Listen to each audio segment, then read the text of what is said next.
Hello everyone! We are Experimental Civics, and we want to welcome you to our Civic Hacking series. This is Module 7, and we are going to discuss how to avoid pitfalls. If you've been following along from the beginning, this is also the final module in this series. So we know that this is a risk most of our clients take with hosting an event like a hackathon. There are many variables, which is not something to be feared. It will truly be an event like no other you've hosted before, and it has more moving parts to juggle, and you will do great.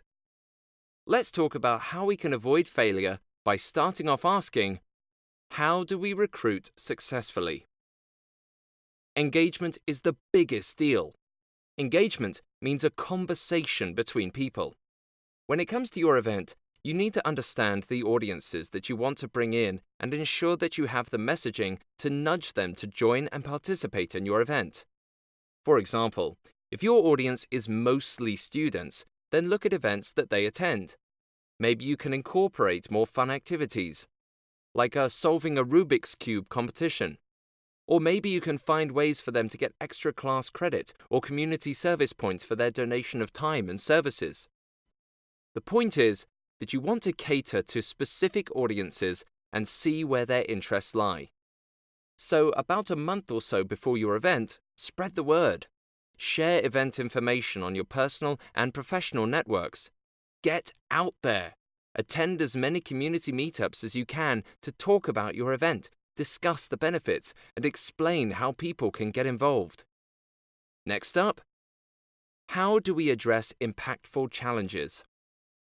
This question is for event organizers and is about looping in experts, mentors, and industry partners sooner rather than later. You start off by asking tough questions. What does it mean to have impactful challenges at your event? Are the challenges clear and fun to tackle? Are they really going to have an impact? Now, sometimes the challenges have to be broad so there is room for creativity, and perhaps your outcomes turn out better than you ever dreamed of. But to make our point about using extremes, it is best to avoid challenges centered around creating the best this or the coolest that. Instead, the challenge must be related to the content. And your content is focused on pain points faced by people. You have to evoke empathy with your audiences. Moving on. How do we avoid hurdles at the hackathon? Okay, at this point, you've made it. You had your kickoff event. People have organically joined teams. There was frenzied activity. Food was served. It's gotten quieter. Now what? Even though you might not be clued into it as an event organizer, your teams are now facing the grind of a hackathon, and they are going to need support. Yes, support, and tons of it. Hurdles can come in all shapes and sizes. They can be technical issues. They can be leadership dilemmas. They can be team dynamics gone awry. They can be limited resources. They can be hardware hiccups. They can be skills and talent shortages. Expect the unexpected. And welcome to Event Planning 101. Don't panic! And for Galaxy hitchhikers, grab your towel. Phew! The secret to smoother sailing is to proactively build check-in points with your challenge leads or project champions, and to have volunteers float around throughout the entire day. Having an instant communication tool embedded into your event logistics provides a fast feedback loop to figure out what is happening and how to resolve it. Once you learn about a particular problem, you become the matchmaker and the delegator. Often, for technical issues, you want to redirect people to experts, mentors, or other digital resources. Don't forget that you might have another hacker who could save the day too. The goal is to connect the people who need something with the people who have it. And then, only step in if it's necessary. A special note about team dynamics.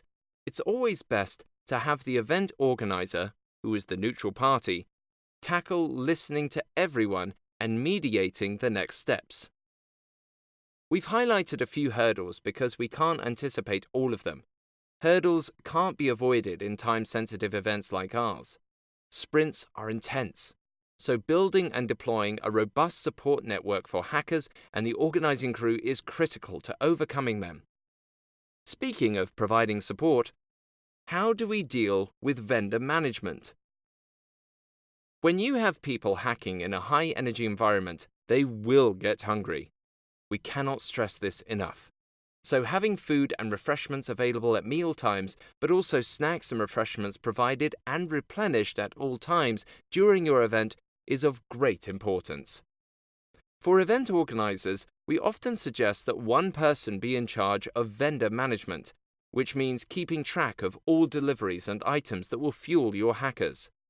You may want to consider catering meals that address certain restrictions, like vegan or nut-free. Perhaps you can post a menu ahead of time and order only by request. Of course, if people need something more aligned with their diets or desires, remind them to bring their own snacks and meals. If you're low on budget, then share available meal options like covering water and coffee, and lunch and dinner, but not breakfast food. It's also very helpful to let people know locations of nearby eateries and restaurants. Okay, switching gears now, we will explore a very important question. It asks, how do we deal with sensitive social challenges? This question represents the last challenge for everyone who attends a hackathon. When it comes to sensitive topics, the first thing to recognize is that people will respond to a particular challenge based on their own experience. Perhaps a human trafficking project brings up potential triggers and is also not the easiest topic to talk about. Plus, some people prefer to work on something more light and fun, and thus decide it's best to join another team. It's true, we're asking people to tackle some serious, heavy issues, and the beauty of this space is the opportunity for individuals who might not have crossed paths otherwise to learn from one another, to have those conversations, and to perhaps feel a bit uncomfortable. We know what it can be like, so we intentionally build in fun, creative activities to provide a little bit of breathing room. We also try to have napping areas and find outdoor paths for walks. It's very important to be mindful of what people might need to recharge. It doesn't have to be much, just enough for people to decompress and then resume hacking. We've seen many teams deal with sensitive social challenges. One example from a hackathon in earlier 2018 involves a team tackling affordability. The original conversation became heated, and there were moments when the team disbanded completely. Knowing this, we as event organizers connected with team members. We understood how it was a tough challenge with many layers and that not everyone saw eye to eye. We looped 2 to 3 experts into the conversation, and after a few hours, the team reunited and was on fire. Ultimately, they had one of the best finished products at the end of the hackathon, and it was an absolutely amazing thing to see. As our Civic hacking series comes to an end, we leave you with these parting words. The art of a hackathon lies in listening to people, create ideas, and take action to make change. Hey, did you catch that? It's our Civic hacking model. People plus ideas plus action equals change. Please remember that we are here to help you. If you have any questions, reach out to us. If you are interested in our Design Thinking for Social Good series or an experimental civics blog, we invite you to check out our website, www.experimentalcivics.io, for a one-stop hub for all of these goodies. And if you love this series, please comment and share with your network.